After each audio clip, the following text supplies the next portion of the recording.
The Zulu reed dance, also known as Umkosi Wumlanga, is a significant cultural event in South Africa, steeped in history and tradition. Here's a brief overview. Origins. Dates back to the 19th century. Started by King Setshwayo Kampan, 1872–1184. Initially, a ceremony to promote fertility and abundance. Purpose: 1. Celebrate the harvest season. 2. Honor the Zulu monarch. 3. Showcase young women's purity and beauty. 4. Promote cultural heritage and unity. The dance.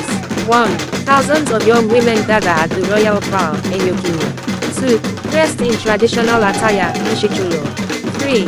Carry reeds in langa, to present to the king.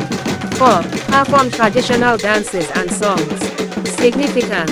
1. Rites of passage for young women, ages 15 to 25. 2. Demonstrates respect for the monarch and ancestors. 3. Fosters community cohesion and social bonding.